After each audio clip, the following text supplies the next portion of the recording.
जब इस भारत में ब्रिटिशर्स ने देखा कि हम किसी भी प्रकार से सनातन धर्म के मूल गुरुकुल परंपरा को नष्ट नहीं कर पा रहे हैं, उनकी शिक्षा व्यवस्था को अमान्य करने के बाद भी मैकॉले इत्यादि के माध्यम से हम अपनी अंग्रेजियत को थोपने का प्रयास कर रहे हैं, किंतु जो पारंपरिक सनातन धर्मावलंबी हैं वो विकेंद्रीकृत रूप से भी सही लेकिन घरेलू व्यवस्था के माध्यम से, आंतरिक डोमेस्टिक मेथड्स से अपनी जो शास्त्रीय परंपरा है उसको जीवित रखे हुए हैं। तो इन लोगों ने दयानंद के माध्यम से एक ऐसा कुचक्र किया जिसमें गुरुकुल का प्रारूप लगाते हुए सनातन धर्म से विरुद्ध जाकर मान्य धर्म शास्त्रों को अमान्य बताकर विकृत शिक्षा देने का षड्यंत्र प्रारंभ किया गया था।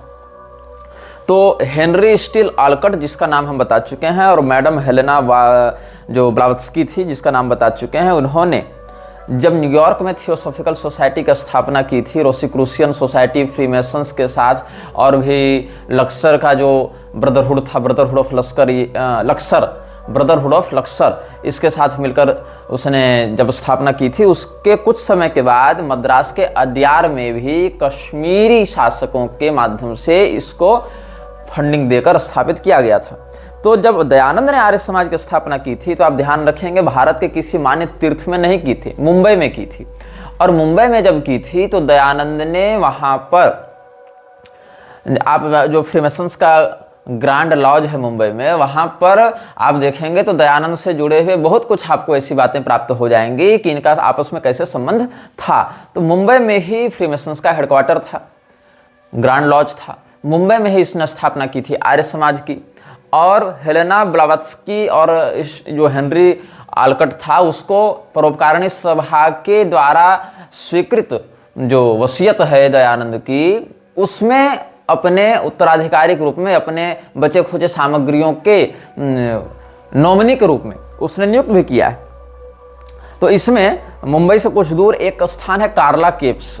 कार्ला केव्स वो जगह है जहां फ्रीमेसन्स के लोग अपने सैटनिक रिचुअल्स को अंजाम दिया करते थे, और जो पैशाचिक उपासक होते हैं वो कार्ला केव्स के माध्यम से अपनी शक्तियों को जागृत किया करते थे। तो हमारे पिछले अनुभागों में, इसी श्रृंखला में जब प्रारंभिक अनुभाग आए थे, उसमें हमने बताया था कि म्लेच्छराज के अनुयायी कहाँ कहाँ जाकर, या म्लेच्छराज ने स्वयं भी कहाँ कहाँ जाकर किस किस प्रकार की पैशाचिक साधनाएं की हैं। तो जो फ्रीमेसन्स के लोग थे उसमें भारत के कई राजवंशीय हस्तियों को और भारत के कई कथित साहित्यकारों को, प्रबुद्ध जनों को, वक्ताओं को, क्रांतिकारियों को फ्रीमेसन्स ने अपने प्रभाव में ले रखा था, या अपने मेंबर्स को ही इस रूप में उसने प्रोजेक्ट करके रखा था।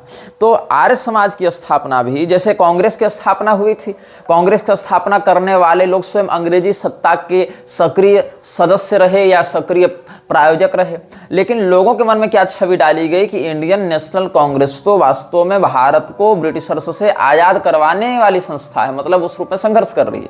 ऐसे ही जो फ्रीमेसन्स के सहयोग से आर्य समाज की स्थापना हुई है, आर्य समाज में भी यह छवि डालने का प्रयास किया गया कि ये तो अंग्रेजों के विरुद्ध कार्य कर रही है, जबकि अंग्रेजों के विरुद्ध कार्य नहीं कर रही थी, ये संस्था सनातन धर्म के विरुद्ध कार्य कर रही थी, और सनातन धर्म से लोगों को पहले तोड़ेगी तब तो वो ईसाईयत की ओर बढ़ेंगे। इसीलिए कुछ लोग कहते हैं कि आर्य समाज के प्रभाव में आकर कितने लोग ईसाई बने, ये बताओ। इस्कॉन के प्रभाव में आकर कितने लोग जीसस के अनुयायी बने, कितने लोग जीसस का नाम ले रहे हैं, आर्य समाज के कितने लोग चर्च में जा रहे हैं। देखो, ऐसा नहीं है कि कोई आर्य समाज का सीधा ब्रांड लगाकर कहे कि हम आर्य समाजी हो गए इसीलिए चर्च जा रहे हैं, इस्कॉनीय हो गए इसीलिए चर्च जा रहे हैं, वो प्रोसेस ही नहीं है। तुम बीच के चरण को ही भूल रहे हो। आर्य समाज या इस्कॉन से जुड़ा हुआ व्यक्ति, एक खास व्यक्ति दयानंद, या एक खास देवस्वरूप जैसे भगवान कृष्ण के अलावा बाकी किसी की न बात सुनना चाहता है, न किसी को समझना चाहता है, न किसी को प्रामाणिक मानना चाहता है। तो कुल मिलाकर पहले वहां उसको स्थापित किया गया, फिर धीरे धीरे करके जो आर्य समाज की प्रवृत्ति है कि मूर्ति पूजा बंद करो और ये सब वर्णाश्रम व्यवस्था का विरोध करो, और ये मृतकों के श्राद्ध में भी जो अपनी मनमानी ये लोग करते रहते हैं, ये सब बातें जो करते हैं, या ये जो कृण्वन्तो विश्वमार्यम वाले श्रुति का अनर्थ करते हुए पूरे विश्व को ही आर्य घोषित करते हुए फिरते हैं, ये लोग तुमको पहले तुम्हारे वास्तविक कुल परंपरा से तोड़कर अपना इस्कॉनीय कल्चर में लाएंगे या अपने आर्य सामाजिक इसमें लाएंगे, और उसके बाद धीरे धीरे करके तुम्हारी मानसिकता और पीढ़ियों को 2 पीढ़ी 3 पीढ़ी 4 पीढ़ी के बाद ये जाकर ईसाईयत को ढकेलेंगे। सनातन धर्म को हटाकर मूल धारा को हटाकर जितनी संस्थाएं बनी, चाहे तुम कबीरपंथियों का नाम ले लो, चाहे तुम सिखों का नाम ले लो। जब कान सिंह ने सिखों को हम हिंदू नहीं हैं ऐसा कहते हुए अलग किया था, तो एसजीपीसी की भी जब स्थापना की थी, एसपीजीसी की जब स्थापना की थी, उसने सिखों के गुरुद्वारा का जो एक कमेटी है, जो कंट्रोल बोर्ड है, तो अंग्रेजों के माध्यम से उसको हिंदू से अलग पहचान देने के लिए इन लोगों ने कार्य किया था। तो कबीरपंथी तुम देख लो, चाहे उधर तुम वामपंथियों का सिंडिकेट देख लो, चाहे तुम कोई तरह का सभा, सोसाइटी, एनजीओ, समाज, ये सब देख लो, तो अभी इन लोगों ने जितनी भी धाराएं बनाई हैं, राधा स्वामी वालों को देख लो, या जो भी हैं इस प्रकार से, वो अंततः जाकर उनका जो चरम विलय है वो हिंदू धर्म के विरोधी संस्था के रूप में होता है, और वहां पर ईसाई मिशनरियां बहुत शीघ्र अपना प्रभाव स्थापित करने लग जाती हैं। तो आर्य समाज के कई मिशंस के लिए, कई कार्यों के लिए उन शासकों ने या उन संस्थाओं ने खूब डोनेशन दिया जो प्रत्यक्ष रूप से ईसाई मिशनरियों से जुड़े हुए थे और ईसाई मिशनरियों से काम करते थे। तो सैसन फैमिली जो है, जो रोथसाइल्ड के ही एक ग्रुप में आते हैं, जो कि फ्रीमेसन्स का ही एक प्रोमिनेंट मेंबर है, तो उसने क्या किया था, आर्य समाज की शुरुआती फंडिंग की थी। किसने? सैसन फैमिली ने।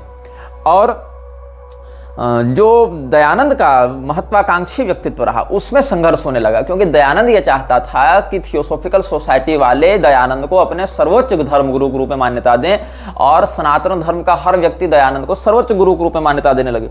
तो क्या हुआ, द थियोसॉफिस्ट जो पत्रिका थी, थियोसॉफिकल सोसाइटी की जो पत्रिका थी, उसमें दयानंद ने बहुत कुछ ऐसी बातें कहवानी प्रारंभ की, लिखवानी प्रारंभ की, जिससे थियोसॉफिकल सोसाइटी के लोग भड़क उठे। क्योंकि दयानंद ये चाहता था कि हमको सबसे बड़े ज्ञानी के रूप में, हमको सबसे महान व्यक्ति के रूप में स्थापित किया जाए, जबकि थियोसॉफिकल सोसाइटी से जुड़े लोग तो पूरे विश्व भर की अलग अलग रेसेज में, अलग अलग रिलीजन्स में, अलग अलग विचारधाराओं में, सीक्रेट सोसाइटीज में बटे हुए थे। लेकिन दयानंद का यह जो महत्वाकांक्षी विचार रहा कि सब लोग हमको नेतृत्वकर्ता के रूप में स्वीकार करें, उससे मूल हित टकराने लगे। तो बाद में दयानंद ने भी बहुत कुछ विरोध में लिखना प्रारंभ किया, और हेनरी जो था, हेनरी आलकट, उसने भी दयानंद को पाखंडी, धूर्त, ये सब कहते हुए विद्रोही बताया। और इस प्रकार से बाद में जो लूसीफर मैगजीन जो छपती थी, ब्रिटिश मैगजीन थी ना, और लूसीफर मैगजीन जो है वही थियोसॉफिकल सोसाइटी का मुख्य पृष्ठ था यूरोपीय जगत में। तो लूसीफर मैगजीन की जो मेन एडिटर थी वो कौन थी? मैडम ब्लावत्स्की थी। और मैडम ब्लावत्स्की जो है, कुछ लोग एनी बेसेंट का नाम बीच में ले रहे थे कमेंट में, एनी बेसेंट और कृष्णमूर्ति पर भी हम आएंगे बाद में, लेकिन पहले इस विषय को पूर्ण कर लें। तो इसमें क्या हुआ कि दयानंद ने जब अपनी महत्वाकांक्षा के पूर्ण न होने की स्थिति में विद्रोह किया थियोसॉफिकल सोसाइटी से, तो थियोसॉफिकल सोसाइटी वालों ने भी उसकी पोल खोलनी आरंभ कर दी, उसके विषय में लोगों को सतर्क करना प्रारंभ कर दिया, और थियोसॉफिकल सोसाइटी से दयानंद की जो बनती थी वो समाप्त हो गई। और फिर बाद में थियोसॉफिकल सोसाइटी के ही कुचक्र के द्वारा दयानंद को मौत के घाट भी उतार दिया गया, वहां से जुड़े लोगों के द्वारा। तो जो प्रार्थना समाज है, या विवेकानंद वाले हैं, या एक रहनुमाई सभा बनाई गई थी, ये सारे के सारे, या मानव धर्म सभा बनाई गई थी, एक परमहंस मंडली बनाई गई थी, तो ये सब जितने भी तरह के एनजीओ हैं, ये सारे एनजीओ कहीं ना कहीं फ्रीमेसन्स से ही जुड़े हुए थे। और इन लोगों ने कुल मिलाकर दयानंद सरस्वती के आर्य समाज को एक आर्य समाज तो एक शुरुआती नाम हुआ उसका, लेकिन उसका जो व्यापक जो स्ट्रक्चर था, जो उसका इंस्टीट्यूशनल स्ट्रक्चर था, उसको ये लोग कहते थे आर्यन मेसोनरी। मुझे नहीं पता कि आर्यन मेसोनरी के विषय में आप कितना जानते हैं या नहीं जानते हैं, लेकिन ये जो आर्यन मेसोनरी के नाम से बात हुई, इसने क्या किया कि पश्चिमी जगत को और पूर्वी जगत को जोड़ने के लिए एक पुल का काम किया, और ईसाइयत को उस पुल के माध्यम से भारत में घुसाया। अब कौन कौन से लोग थे जो फ्री मेसन्स में थे और आर्य समाज में भी थे, और उन दोनों ने जोड़कर एक आर्यन मेसोनरी बनाई थी, आर्य समाज से और फ्री मेसन से जोड़कर एक स्ट्रक्चर उन्होंने बनाया था, जिसको ये लोग कहते थे आर्यन मेसोनरी। आर्यन मेसोनरी में हरिचंद्र चिंतामण, इसका नाम बहुत फेमस है, हरिचंद्र चिंतामण, हरिश्चंद्र चिंतामणि भी इसको कहीं कहीं कहते हैं, लेकिन अंग्रेज लोग हर नाम को थोड़ा बिगाड़ कर, जैसे श्री रामपुर को सेरामपुर कह दिया, तो ऐसे कुछ कुछ नामों को बिगाड़ कर बोलने के लिए कुख्यात थे। फिर मूलजी ठाकरसी थे, फिर एक अन्ना मोरेश्वर कुंते थे, ये एक डॉक्टर हुआ करते थे, ये सब बहुत से लोग जो ब्राह्मण भी थे, गैर ब्राह्मण भी थे, ये सारे के सारे लोग एक लॉज में, लॉज मतलब जो फ्रीमेसनरी लॉज होते हैं उसमें सम्मिलित थे। अब फ्रीमेसनरी ने क्या किया, दयानंद के आर्य समाज को संज्ञा दी आर्यन मेसोनरी की, साथ साथ एक इस्लामिस्ट लॉज की भी स्थापना की जिसको लॉज ऑफ इस्लाम कहा जाता था। तो दो इन्होंने लॉज बनाए, एक लॉज इस्लाम, इसकी स्थापना हुई थी 1878 में जब इन लोगों का प्रवेश हुआ, मतलब स्थापना पहले से थे, उसका एक ब्रांच रीब्रांड किया गया, उसको इनिशिएट किया गया इस रिचुअल्स में।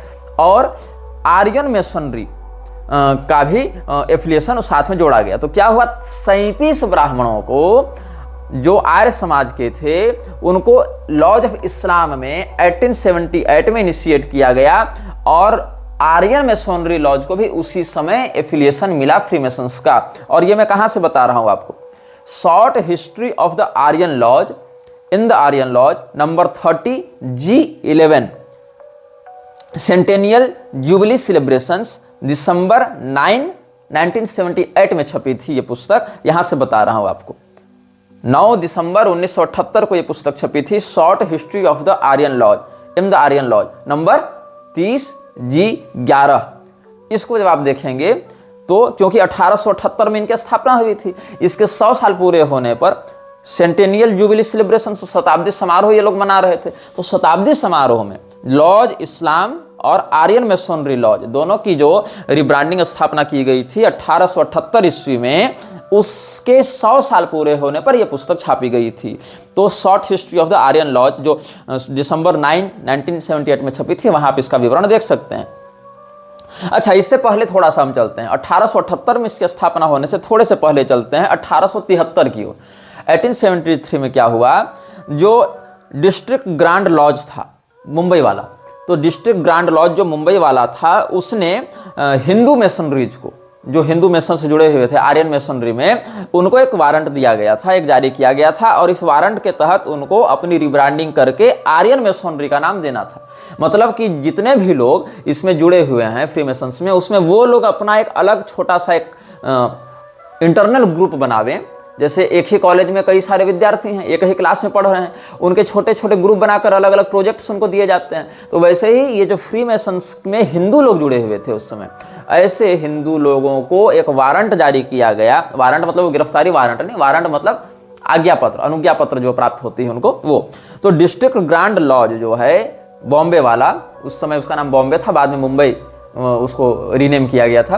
तो बॉम्बे का जो डिस्ट्रिक्ट ग्रांड लॉज था, वहां से एक टेम्पररी वारंट जारी किया गया था हिंदू मेसन्स के लिए 1873 ईस्वी में, कि आप लोग एक नया मतलब एक रीब्रांडिंग इसकी करें, एक नया इंटरनल ग्रुप बनाएं आर्यन नाम से। और आर्यन ग्रुप जो है उसको जब इन्होंने 4 साल चलाकर देखा कि हाँ भाई ये कर रहा है कि नहीं काम अपना, इसकी सक्रियता क्या है, तो उसको फिर कॉन्स्टिट्यूएट किया गया, उसको संवैधानिक मान्यता दी गई फ्रीमेसन्स के द्वारा। कब दी गई? 1877 में। और इससे क्या हुआ, इसका जो फाउंडिंग मेंबर था वो कौन था? इसका फाउंडिंग मेंबर था एडवर्ड टायरल लीथ। एडवर्ड टायरल लीथ जो इसका फर्स्ट लॉज मास्टर था। और इसमें फिर दूसरा व्यक्ति था जोसेफ एंडरसन। तो doctor Joseph Anderson and Edward Tyrrell Leith were the founding members of Hindu Masonry under the constitutions of District Grand Lodge of Bombay, which was operating under the branch of Freemasonry. अब इसके बाद क्या हुआ, बाल मंगेश वागले जो Mumbai high court के प्रथम initiated अधिवक्ता रहे थे, मुंबई हाईकोर्ट के प्रथम मान्यता प्राप्त अधिवक्ता कौन हुए? बाल मंगेश वागले।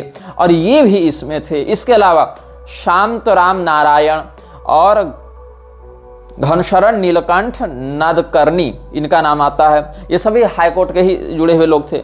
और शांतराम विठल सांसगिरी, डॉक्टर आत्माराम पांडुरंग तारखद, हरिचंद्र चिंतामण जिनका नाम हम बता चुके थे, ये सब भी थियोसॉफिकल सोसाइटी ऑफ इंडिया के फर्स्ट लॉज मेंबर्स रहे हैं। और ये सब आर्य समाज से भी वहां पर जुड़े हुए थे। तो क्या हुआ कि जब ये आर्यन मेसोनरी का उदय हुआ और यहाँ से इनको रेगुलेट करके फिर फ्री मेसोनरी की मुख्य धारा में जोड़ा जाता था, तो इन लोगों ने मुंबई की अर्थव्यवस्था में, सामाजिक संरचना में, राजनीतिक संरचना में बहुत अधिक प्रभाव डाला है और बहुत अधिक उसको मैनिपुलेट किया है। अब इसमें 3 लॉज सबसे पहले बनाए गए थे। Hindu lodge, Islam lodge and Parsi. इसमें हिंदू, मुसलमान और पारसी तीनों को लाया गया था। और इसमें जो पारसी वाला था वो फिरोज शाह मेहता के द्वारा किया गया था। और इसमें लॉज राइजिंग स्टार लॉज इसको नाम देते थे। फारसियों का जो लॉज था उसको लॉज ऑफ राइजिंग स्टार ये लोग नाम देते थे। अच्छा, राइजिंग स्टार जो है, मॉर्निंग स्टार या राइजिंग स्टार, ये सब लूसीफर के लिए भी बताए जाते हैं टर्म्स। और लूसीफर कौन है आप लोग जानते होंगे। तो पारसियों को, जिसमें फिरोज शाह मेहता का नेतृत्व था, उस व्यक्ति के माध्यम से राइजिंग स्टार लॉज को इनिशिएट किया गया। उसके बाद आपको हम अधिवक्ताओं का नाम बता चुके हैं, उनके माध्यम से आर्यन लॉज को इनिशिएट किया गया।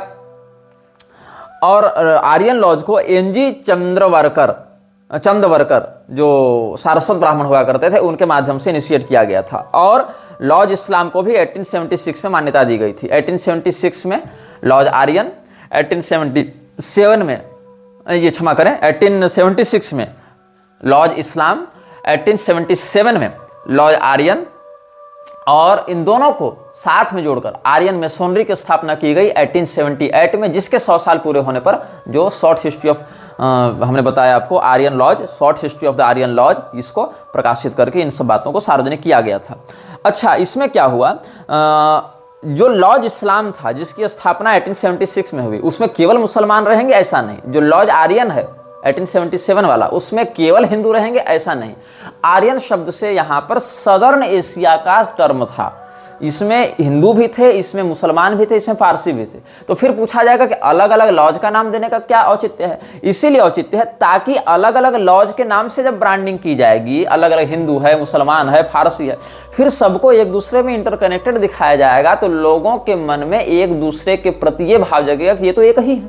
तो इससे इस बात को मजबूती देने में सुविधा होगी। जैसे बाद के लोग प्रचारित करने लगे ना, हिंदू मुस्लिम सिख ईसाई आपस में सब भाई भाई, और ये जीसस क्राइस्ट और कृष्ण एक ही हैं, ये सब जो कहने लगा इस्कॉन वाला प्रभुपाद। उससे पहले तुम देखो कि योगानंद इत्यादि भी कह चुके हैं कि हमको जीसस ने दर्शन दिया, हम तो जीसस के अवतार हैं। तो ये सारी बातों की ये ग्राउंड क्लियरेंस मिल रही थी इनको कि हाँ, ताकि हम दिखा सके कि अरे जो इस्लामिक लॉज है और हिंदू लॉज है वो तो एक ही संस्था के अंतर्गत कार्य कर रहे हैं। तो एक universal brotherhood, new world order को माहौल बनाकर तैयार किया जाए लोगों की मानसिकता के अंदर। अब ये सब बातें कहाँ वर्णित हैं। अच्छा, इसमें एसपी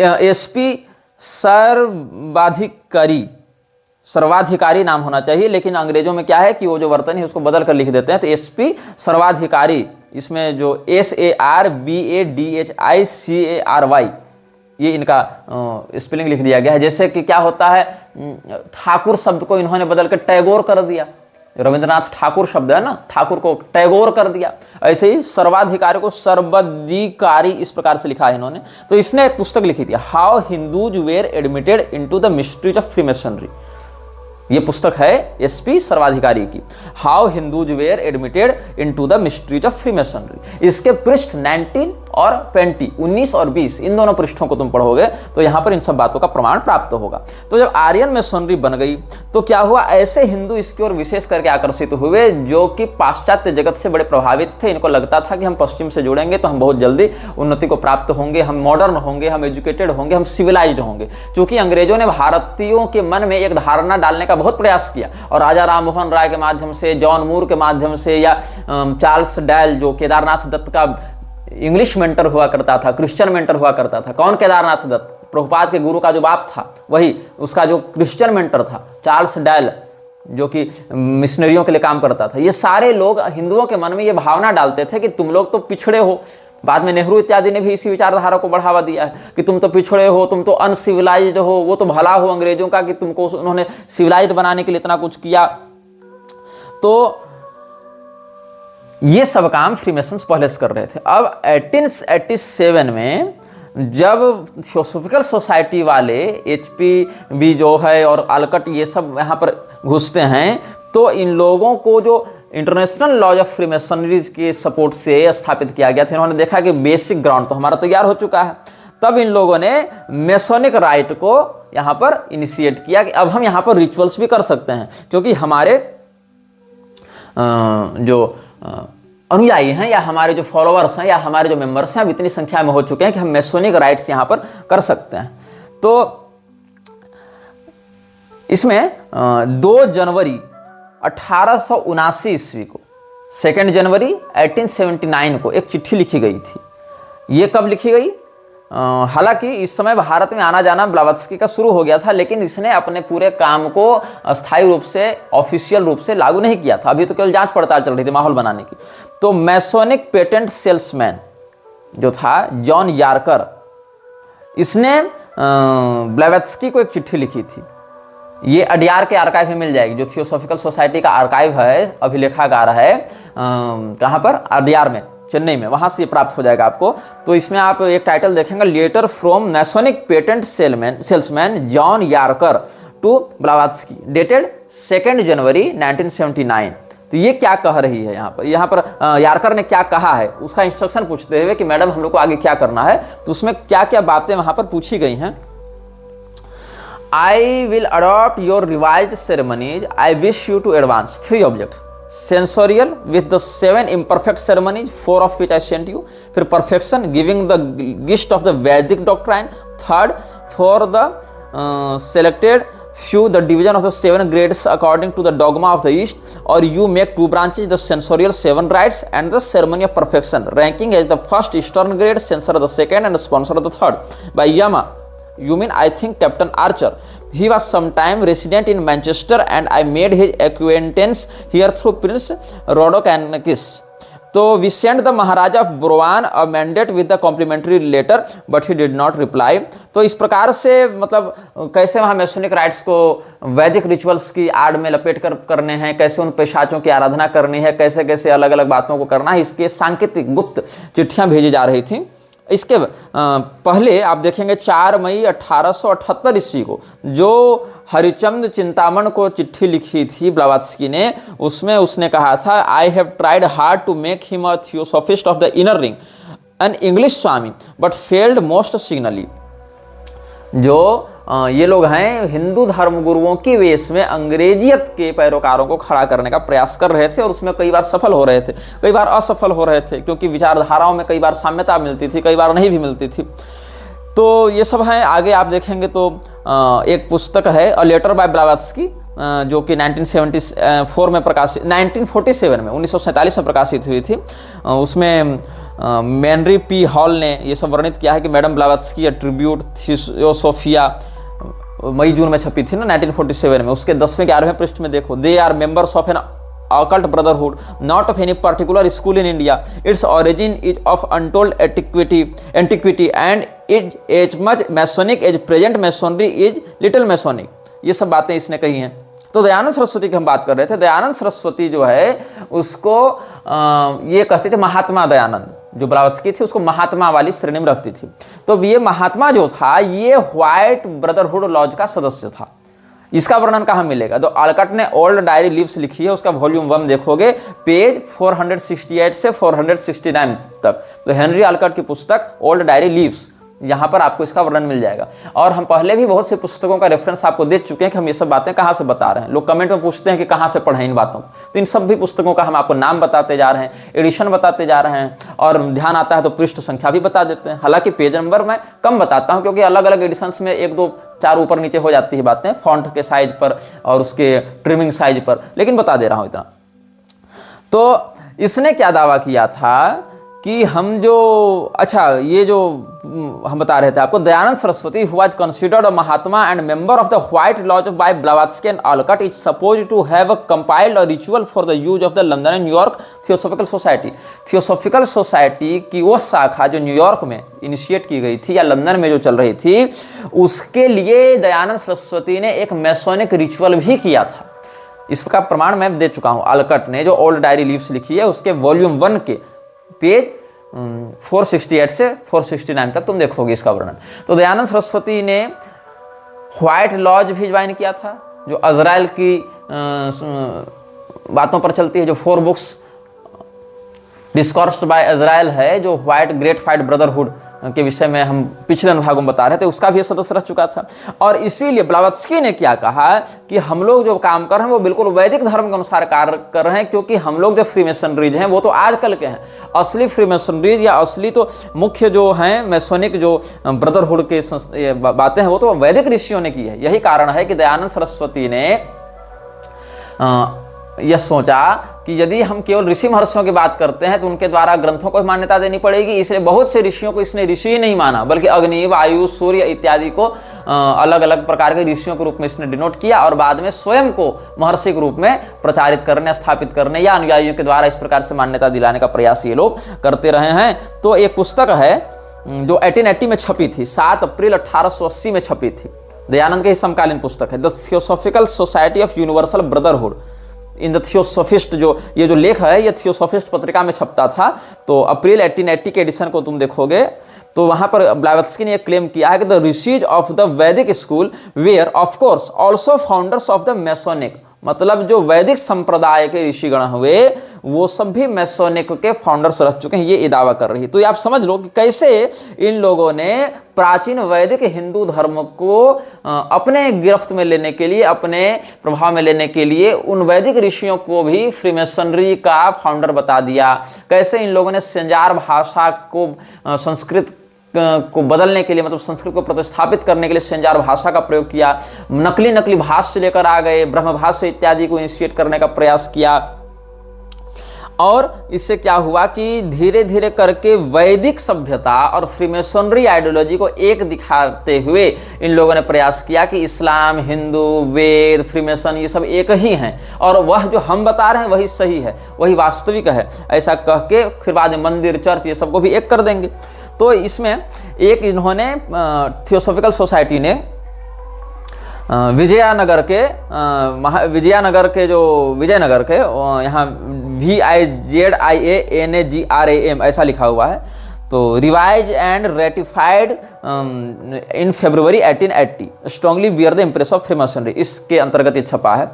17 दिसंबर 1879 ईस्वी को छपा था, और फिर बाद में 3 महीने बाद ही फरवरी 1880 में इसको रिवाइज किया गया, इसको फिर से शोधित किया गया।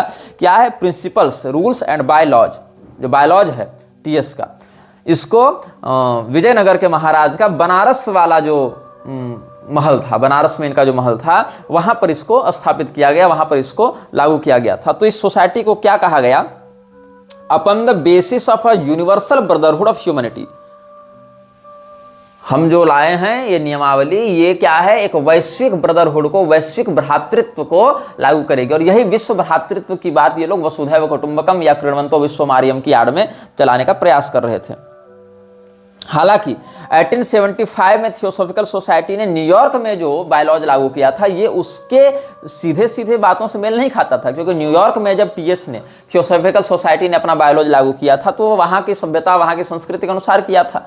भारत में आने के बाद उसकी अलग अलग दिमागें खुलने लगी, उसकी बुद्धि की परतें खुलने लगी और लोगों के भी साथ वो घुलने मिलने लगे, तो यहाँ की सभ्यता, संस्कृति, लोगों की विचारधारा अपेक्षा से ये लोग अवगत होने लगे। तो उसका एक रिवाइज्ड एंड रेटिफाइड वर्जन इन्होंने 1880 में लॉन्च किया था वाराणसी में, विजयनगर महाराज का जो किला हुआ करता था वहां पर जो उनका महल था वहीं पर ये सब किया गया।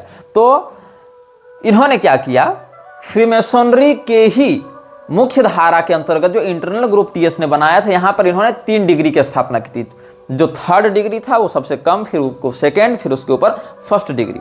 और एक बार जब ये इनिशिएशन हो जाता था, इस बायोलॉजी में क्या लिखा हुआ है? Once initiated the new theosophist was to be invested with the secret science, words and tokens by which theosophists of the 3rd section make themselves known to each other, a solemn obligation upon honour having first been taken from him in writing and subsequently repeated by him orally before witnesses, that he will neither reveal them to any improper person nor divulge any other matter or thing related to the society।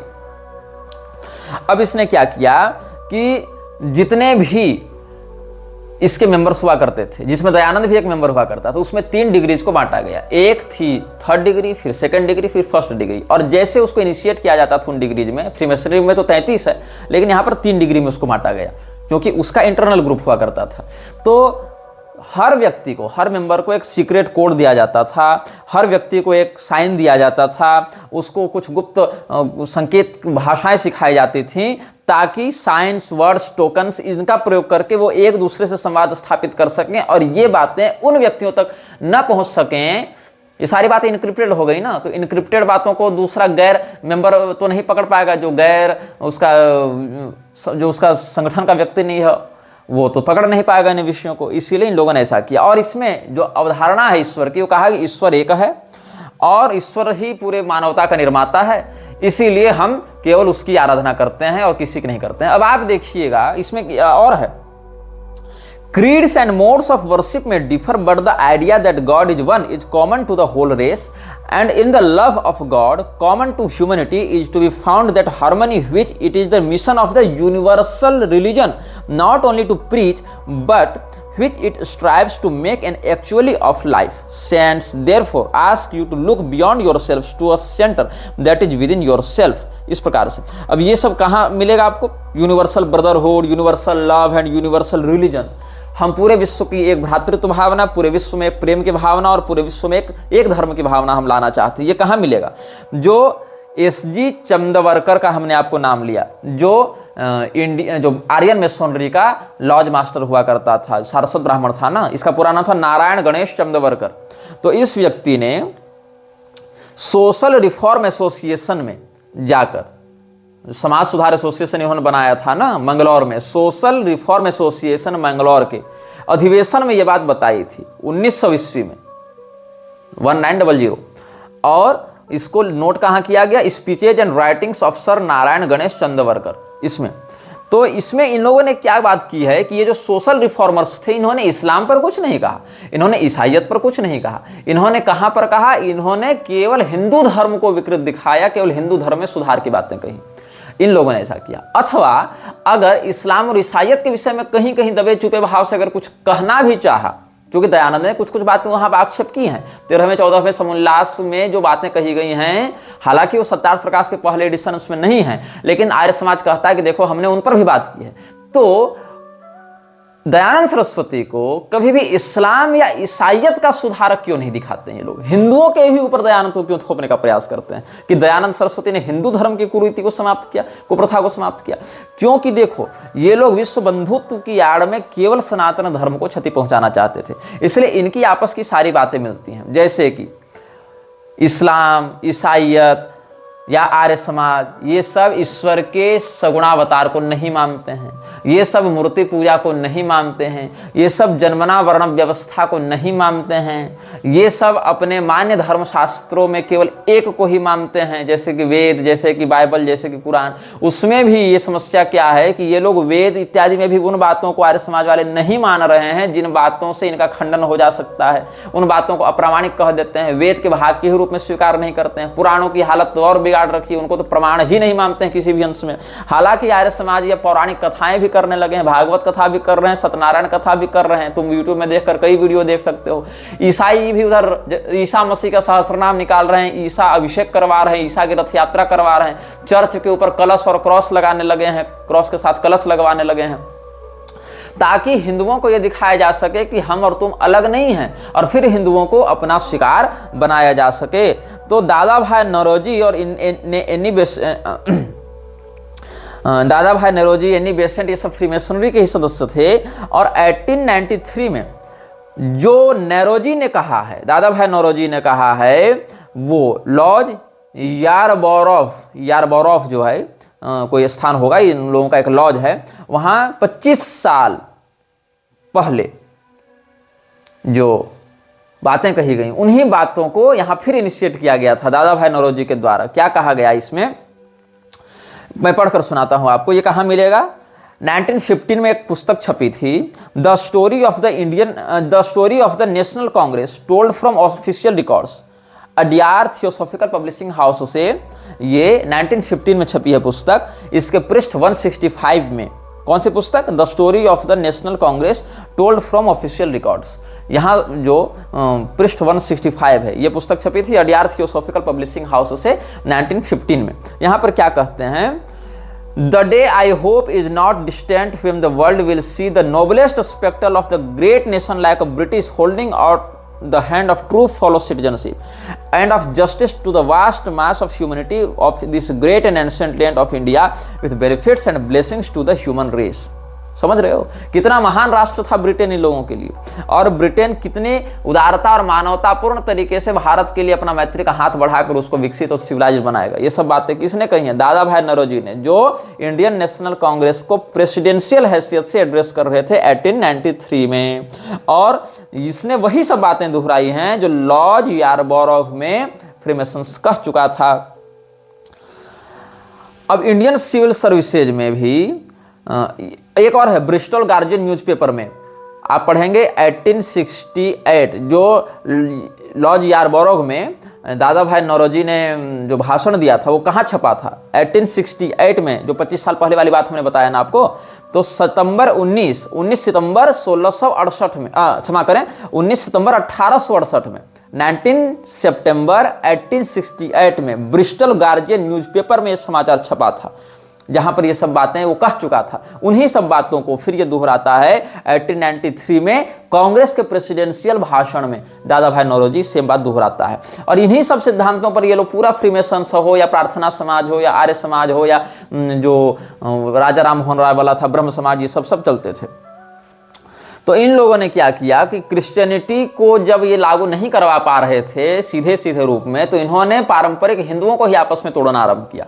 पारंपरिक हिंदू टूटेगा, बिखरेगा, हमारे विरुद्ध एकजुट नहीं हो पाएगा, हमारे ही द्वारा इनको बताया जाएगा कि तुम्हारे धर्मशास्त्रों का ये अर्थ है, हमारा द्वारा किया गया अनुवाद पढ़ो, हमारा द्वारा किया गया भाष्य पढ़ो, अगर हमारे भाष्य पर श्रद्धा नहीं है तो हमने जिसको एफिलिएट दिया है, ऐसे दयानंद इत्यादि के भाष्य को पढ़ो, लेकिन कम से कम अपनी मूल परंपरा से दूर जाओ, सनातन धर्म के मान्य ग्रंथों को प्रक्षिप्त, मिलावटी, अश्लील और ये सब बताना प्रारंभ करो, क्योंकि उनके अर्थ को गुरु परंपरा से तो तुम समझोगे नहीं, समझने हम देंगे नहीं, समझाएंगे हम ही, और हम जो चश्मा तुमको पहनाएंगे उसी से तुम संसार देखोगे, और फिर अंततः आज ना सही 2-3 पीढ़ी बाद सही, लेकिन बनोगे तो तुम ईसाई, नहीं बनोगे तो कम से कम नास्तिक बनोगे, कुल मिलाकर हिंदू नहीं रहोगे। ये इनका मूल षड्यंत्र था। अब हम आपको एक और बता रहे हैं, जो एलएसएम वार्ड था, मैसोनिक स्कॉलर हुआ ये, एलएसएम वार्ड ने 1921 में ये सब पूरी बातें इसने बताई हैं, और इसने जेएसएम वार्ड ने freemasonry and the ancient gods ये पुस्तक लिखी थी। ये पुस्तक 1921 में इसने सार्वजनिक की थी, और freemasonry and the ancient gods ये जो वार्ड ने पुस्तक लिखी थी, इसके पृष्ठ 344 में तुम देखना, तो यहाँ पर ये क्या लिखता है? The preserver whether they call him the Modi or speak of the Christ return to earth as the sun in his heat and glory from his throne in the azure sky sucks up the mist and dew, whether they hail him by Buddha's name and returning them to earth, or Kalki of Vishnu sprung renews the verdant plain, they tell us a truth for all the same, so the Lord of death and birth and by every mystic song returns to us again। ये सब बातें इसने कही है कि जो कल्कि अवतार हैं या जो मैत्रेय बुद्ध हैं या सेकंड कमिंग ऑफ जीसस हैं, ये सब हम लोग एक ही रूप में देखते हैं। अब इसमें सेकंड कमिंग ऑफ जीसस के नाम से इन्होंने कृष्णमूर्ति को भी बढ़ाने का प्रयास किया था, लेकिन जब कृष्णमूर्ति पर आएंगे तब उस विषय पर हम चर्चा करेंगे। तो वीसी बनर्जी और रास बिहारी घोष इत्यादि भी जो कांग्रेस के सदस्य रहे या कम से कम आधिकारिक रूप से उसके सिंपैथाइजर रहे, उसके सहानुभूति व्यक्त करता रहे या जो कांग्रेस के समर्थक बने रहे, उन लोगों ने भी इस बात को कहा था कि सभी जाति, सभी धर्म, सभी नस्ल, सभी राष्ट्रीयता के लोग एक बैनर तले आवे और हमारे grand teaching of our order को प्रैक्टिकली इफेक्ट में लाने में सहयोग करें। तो इन लोगों ने सदैव एक यूनियन देखा है, ब्रिटेन और भारत के यूनियन को इन्होंने देखा है। मतलब इन लोगों ने राजा राम मोहन राय से लेकर रास बिहारी घोष, ये सारे लोगों ने एक कल्पना की है कि ब्रिटेन और भारत कभी अलग नहीं हो, ये दोनों एक रहें, जिसमें सांस्कृतिक रूप से ब्रिटेन भारत के ऊपर अपना प्रभाव छोड़ता रहे। और इसीलिए इन लोगों ने ब्रिटिश राज का बहुत सम्मान किया, ब्रिटेन के शासन का, ईसाई मिशनरियों का बहुत सम्मान किया, और ईसाई मिशनरियों के पक्ष में खुलेआम इन्होंने हिंदुओं का विरोध कई बार किया है। तो लॉर्ड जिटलैंड जो था, जो इंग्लिश ग्रैंड मास्टर था फ्रीमेसनरी का, और उसका जो डेप्यूटी था लॉर्ड रिपन, ये 1860 में ये लोग काम कर रहे थे यूनिवर्सल ब्रदरहुड को लागू करवाने में, और बंगाल में इन लोगों ने अपना हेडक्वार्टर खोला था 1860 में ही। तो इसमें आप देखेंगे तो 1860 में जो फ्रीमेसनरी बंगाल में कार्य कर रही थी, उससे पहले बंगाल में फ्रीमेसनरी के कार्य को स्थापित करने के लिए सेरामपुर ट्रियो लगा हुआ था। सेरामपुर ट्रियो का ही ऑफस्प्रिंग आप मान सकते हैं राजा राममोहन राय को। ये लोग आपस में एक दूसरे को ब्रदर इत्यादि कहा करते थे ना। और 1885 में जो कांग्रेस का अधिवेशन हुआ था, उसमें भी दादा भाई नौरोजी ने एक बात कही थी, जिसको मैं ब्रिटन मार्टिन की पुस्तक से, उसकी पुस्तक का नाम है न्यू इंडिया, तो ब्रिटन मार्टिन ने न्यू इंडिया पुस्तक लिखी थी 1885 में ही, उसके पृष्ठ 298 में 1885 वाले अधिवेशन का ही उसने वर्णन किया है, जहां दादा भाई नौरोजी ने कहा था कि what attach us to this foreign rule with deeper loyalty than even our own past native rule is the fact that Britain is the parent of free and representative government and that we as her subjects and children are entitled to inherit the great blessings of freedom and representation. मतलब इसने क्या कहा कि हम अपने देश में जो हमारे परंपरागत शासन व्यवस्था है, उसके अपेक्षा अंग्रेजी शासन के वफादार इसीलिए हैं और उसके लिए इसीलिए आकर्षित हो रहे हैं। हम सब जो पाश्चात्य शिक्षा प्राप्त भारतीय हैं, वो इसीलिए ब्रिटेन के प्रति निष्ठा रखते हैं, क्योंकि ब्रिटेन जो है वो हमसे अधिक सीनियर है स्वतंत्रता के मामले में, प्रतिनिधित्व के मामले में, लोकतंत्र के मामले में, और इसीलिए हम सबों को उस सत्ता का बस प्रजा बनकर, उस सत्ता की प्रजा के रूप में उसके प्रति वफादार रहते हुए अपनी स्वतंत्रता को अपनाना चाहिए। मतलब हम अंग्रेजी सत्ता के अधीन रहते हुए सारा कार्य करें, क्योंकि स्वतंत्रता, लोकतंत्र इत्यादि मामलों में वो लोग हमसे सीनियर हैं। इसीलिए अपने स्वदेशी शासन की अपेक्षा हम उन विदेशियों के शासन के प्रति अधिक वफादार हैं। ये सब बातें रिकॉर्डेड हैं। ब्रिटन मार्टिन ने इस अधिवेशन को कवर किया था और 1885 में इसी अधिवेशन वाले वर्ष में न्यू इंडिया नामक पुस्तक के पेज 298 में उसने ये बात लिखी है। तो बदरुद्दीन तैयब जी और नारायण चंद्रवरकर, नारायण गणेश चंद्रवरकर, ये सब जो थे, या दादा भाई नौरोजी, फिरोज शाह मेहता, ये सारे के सारे लोग फ्रीमेसन्स के ही सदस्य रहे। बंगाल में VC बनर्जी देख लो, मनमोहन घोष देख लो, रास बिहारी घोष देख लो, ये सारे लोग इन्हीं फ्रीमेसनरी लॉज के उत्पाद थे। और दयानंद सरस्वती देख लो, या उधर श्यामजी कृष्ण वर्मा देख लो, ये सारे लोग भी इसी प्रकार से कर रहे थे कार्य।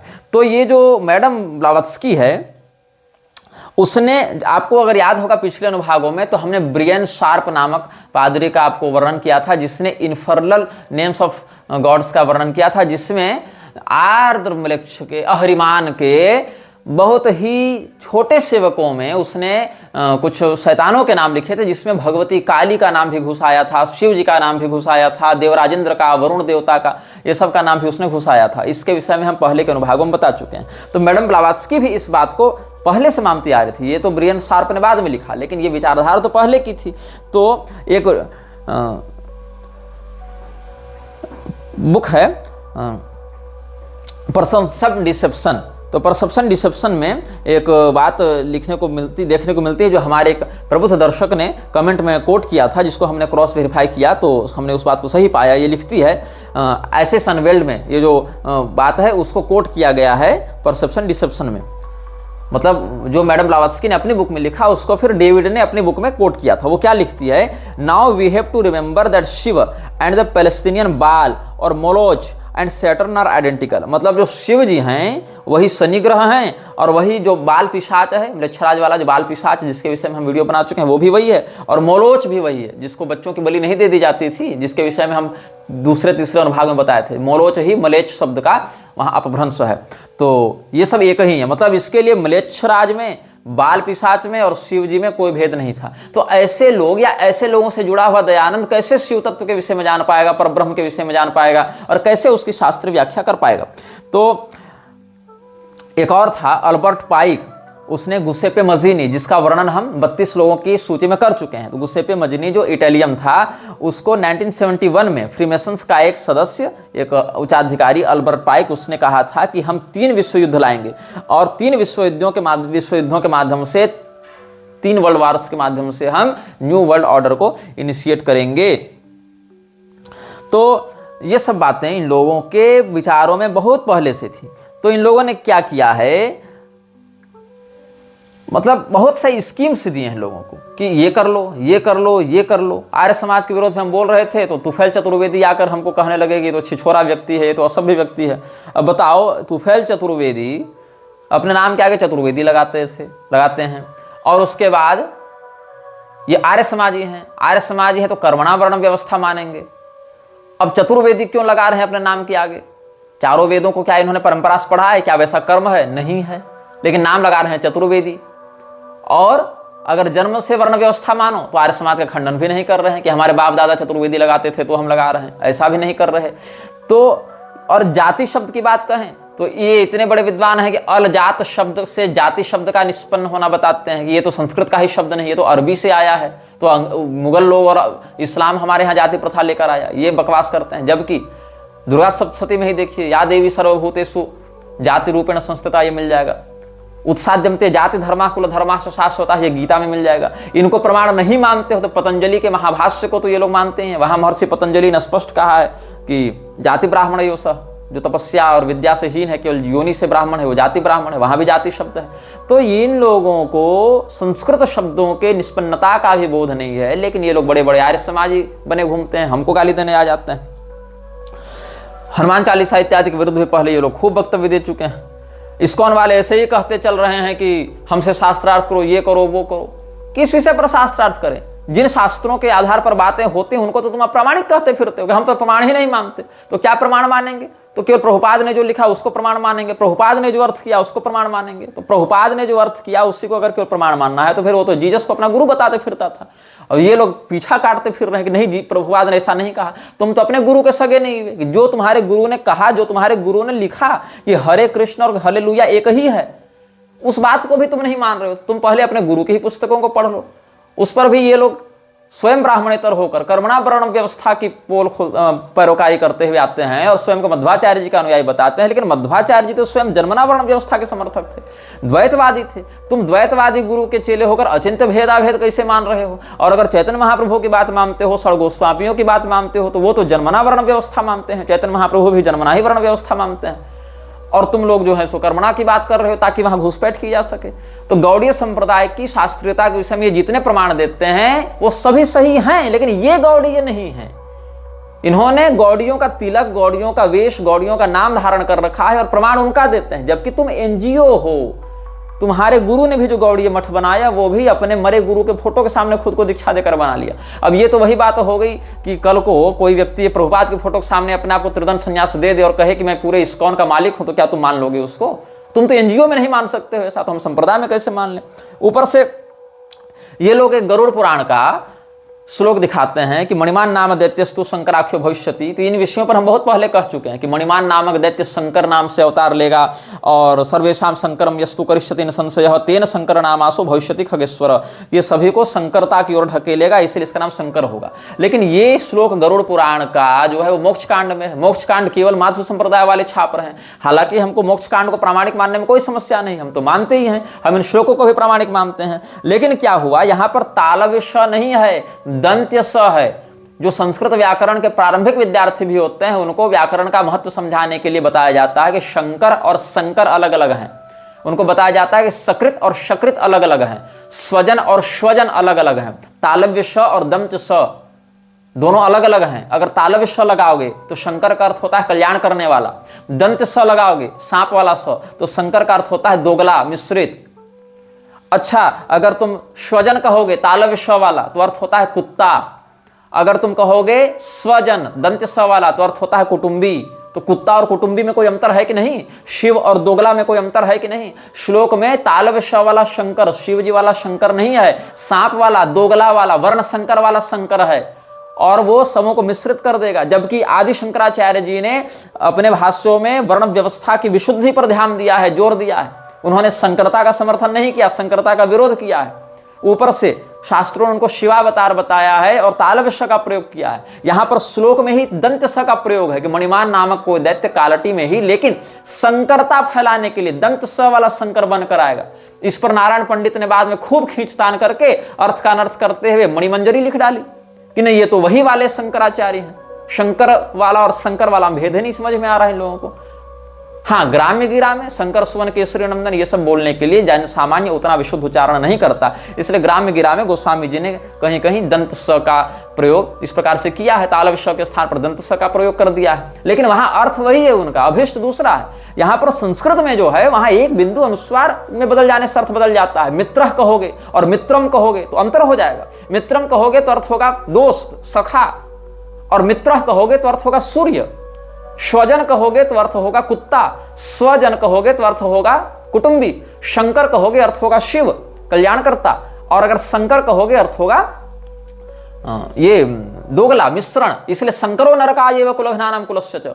अर्जुन ने कहा कि ये जो वर्ण संकरता है वो लोगों को नरक में ढकेलेगी। यहां पर मणिमान दैत्य के अवतार में शंकर है, तालव्य नहीं, दंत स है। तो तुमको श्लोक के एक अक्षर पर भी चिंतन नहीं जा रहा है, तुमको करना है शास्त्रार्थ। क्या करने, तुम्हारे गुरु ने जो कहा हमने 9 एपिसोड में कहा है, तुम्हारे गुरु ने जो कहा, तुम्हारे गुरु ने जो माना, और उसका जो दुष्प्रभाव है वो हमने पहले ही व्यक्त कर चुका है। अब एक एक व्यक्ति से हम भिड़ते चले तो इसके लिए हम थोड़े पैदा हुए हैं कि हर 2 टके का व्यक्ति उठकर शास्त्रार्थ करने आ जावे। शास्त्रों को पहले प्रामाणिक तो मानना तुम लोग सीख लो, देवताओं की निंदा तो करना छोड़ दो। पहले तो परंपरा ही पता चल जावे कि तुम्हारी क्या है। इनिशिएशन तुम लोगों ने मरे गुरु के फोटो के सामने ले रखा है, तुमसे किस बात का शास्त्रार्थ? तुम तो दंड के अधिकारी हो, चर्चा के अधिकारी ही नहीं हो। आगे के अनुभागों में हम और विशेष करके इन सबों की पोल खोलेंगे। यह वीडियो जल्द ही हटा दिया जा सकता है, कृपया थर्ड पार्टी ऐप्स का उपयोग करके डाउनलोड करें। आप इस वीडियो को अपने चैनल पर फिर से अपलोड भी कर सकते हैं।